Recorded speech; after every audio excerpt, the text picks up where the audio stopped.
This model focuses on the IPC core components necessary for setting up an IPC program at a health facility.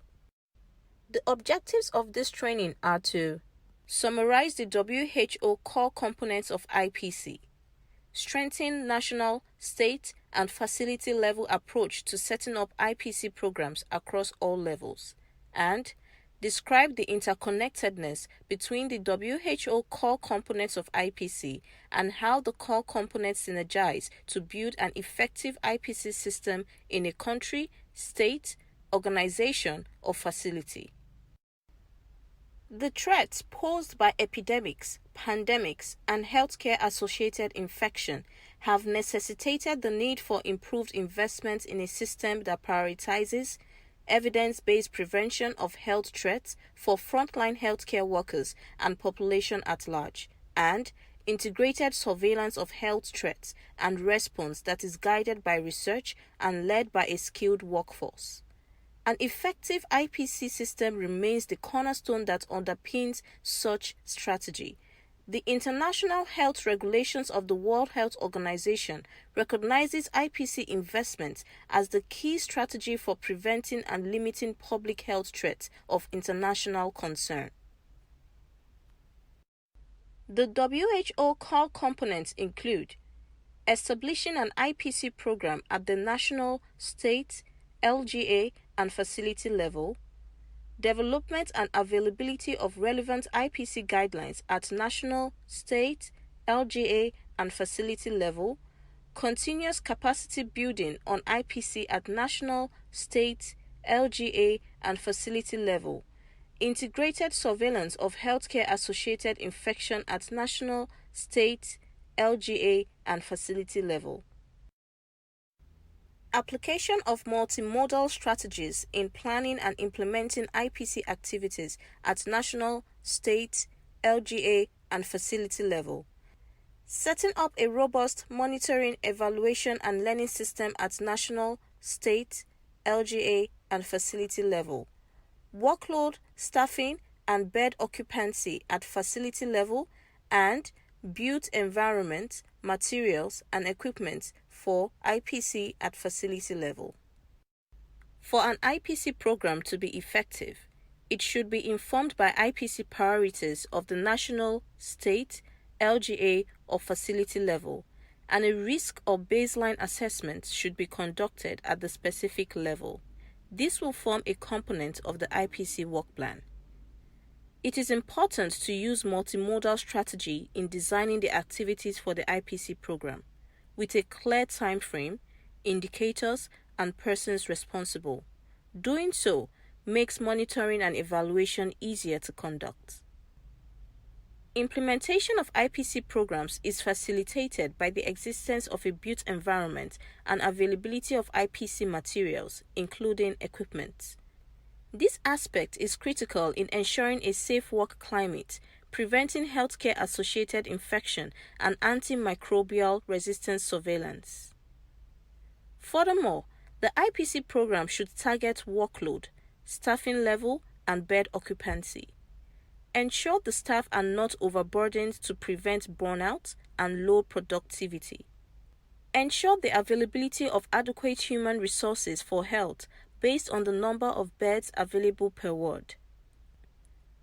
All new staff should receive IPC training upon hire, and continuous IPC training opportunities should be made available for existing staff. Let's look at each of the IPC core components. The first component is establishing an IPC program at the national, state, LGA, and facility level. The existence of an IPC program with dedicated and trained team members is the starting point and vehicle for the achievement of IPC goals and objectives.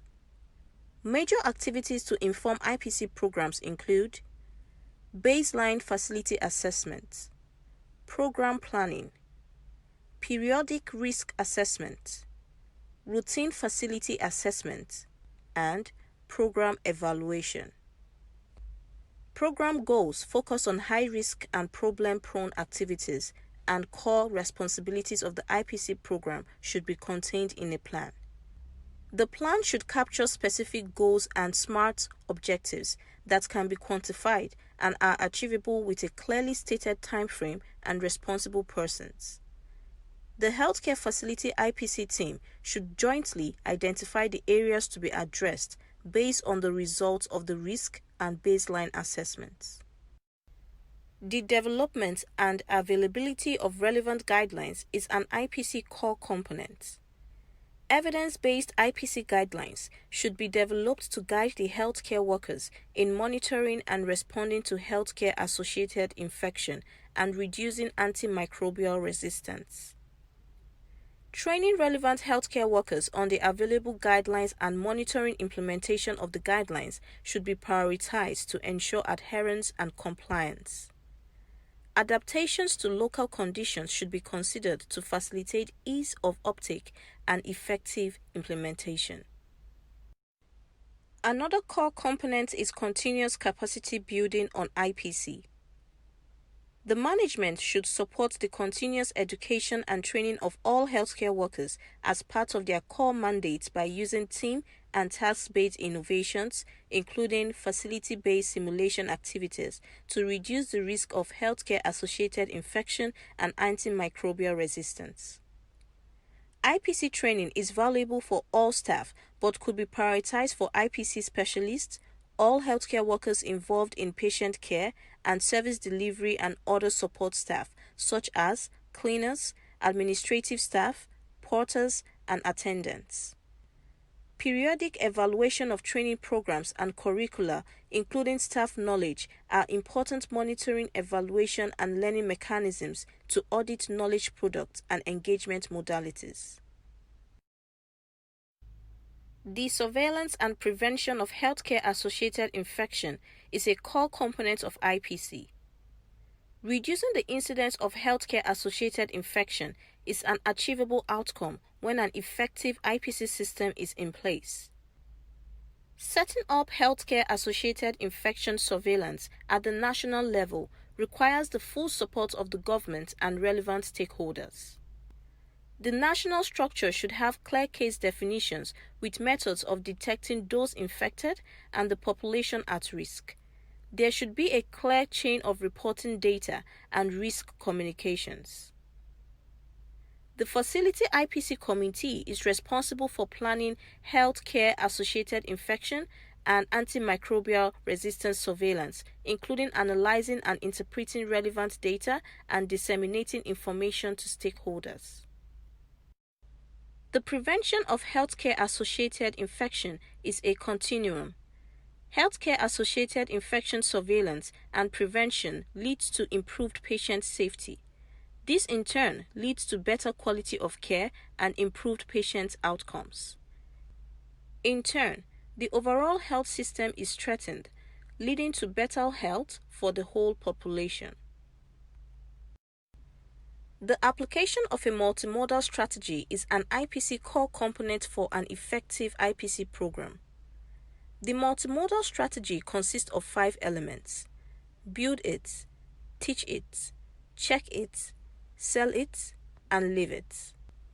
The first element, build it, refers to the implementation of the necessary system change to enable IPC practices, including the provision of the required infrastructure, IPC equipment, supplies, and other resources.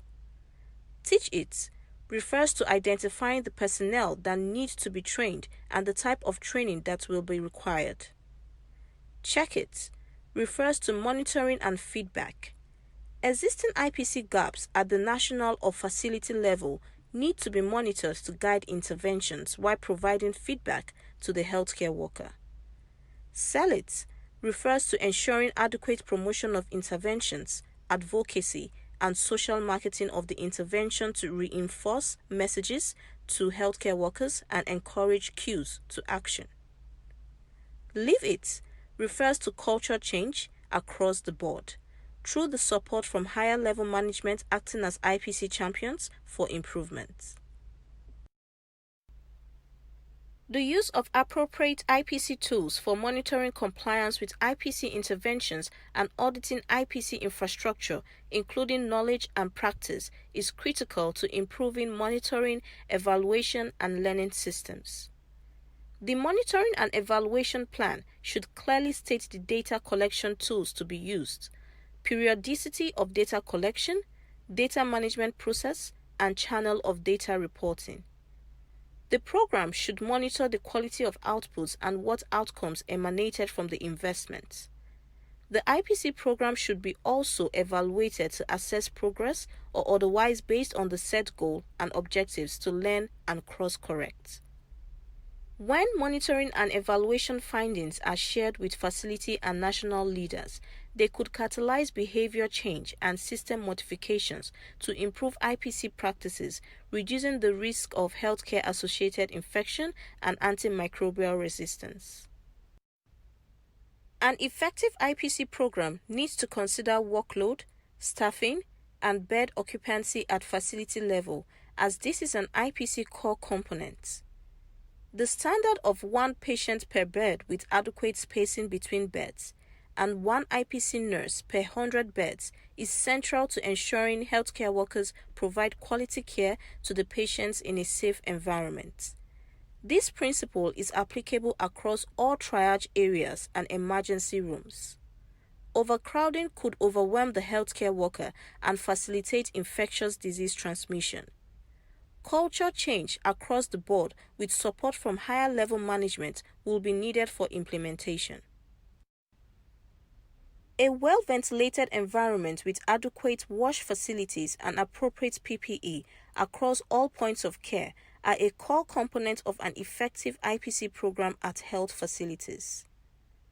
IPC materials include alcohol-based hand rub, liquid soap, hand washing facility or Veronica buckets, disposable towel, closed waste bin, long sleeve water-resistant gown, face mask, respirators, goggles or face shield, waterproof boots, heavy-duty gloves, mops and mop buckets, germicides and sodium hypochlorite. The provision of IPC materials, including cleaning materials and disinfectants, is essential to safeguarding the health and well-being of a healthcare worker.